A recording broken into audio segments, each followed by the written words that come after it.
Elections Canada is making all the moves to make themselves look bad these days. Hi, I'm Brian Lilley, political columnist for the Toronto Sun. I know there's some people out there saying, look, the Liberals stole this most recent election.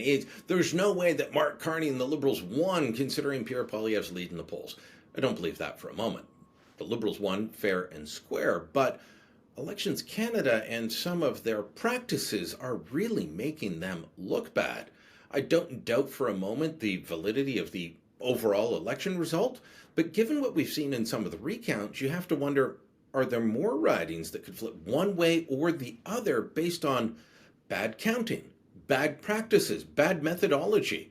This is something that we need to be concerned about when you look at the way that certain ridings flipped and how they flipped. And it's not all going one way, don't buy into that hype, but there are problems in several ridings. Let me break it down for you in terms of the big ones that we've all been following.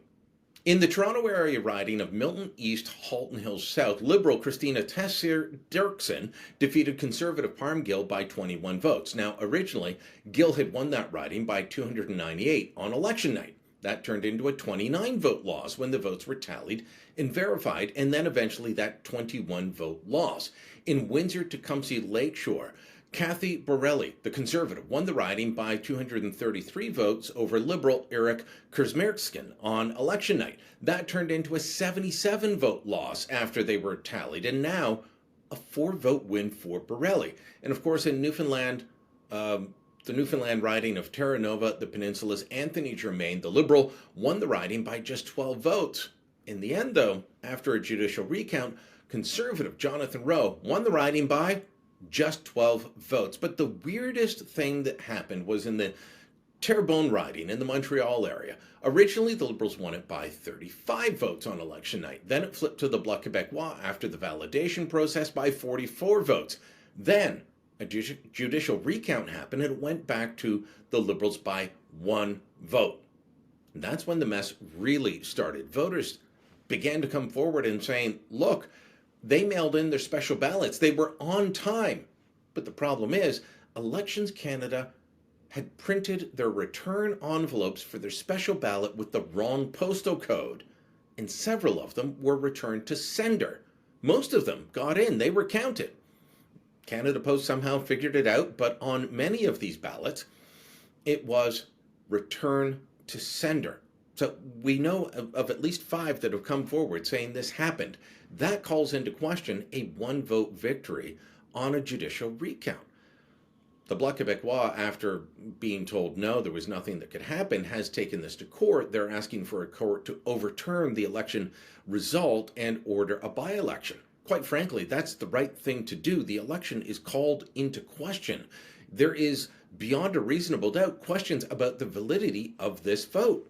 That shouldn't be happening in a country like Canada. It shouldn't be taking almost a full month to know the election results, and yet that's what we've been dealing with. We're not used to this in this country. Now, let's be clear. We do not use electronic voting in this country. These are all paper ballots. On election night, the paper ballots are counted. It's called into Election Canada. The results are reported to the public. Then the next day, they are verified. They recount the tallies.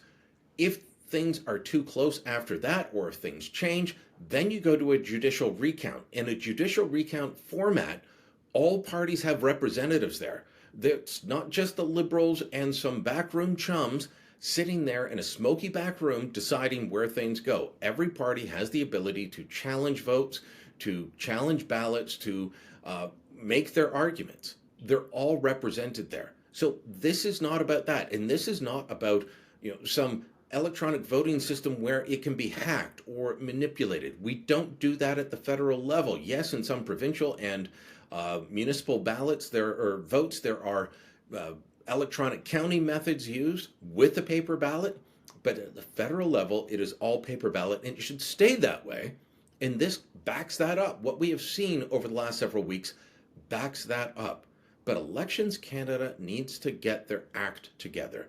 How many other ridings, if we actually looked into it, might have a different result than we have today? There's, obviously a threshold that you have to set for an automatic recount or a judicial recount.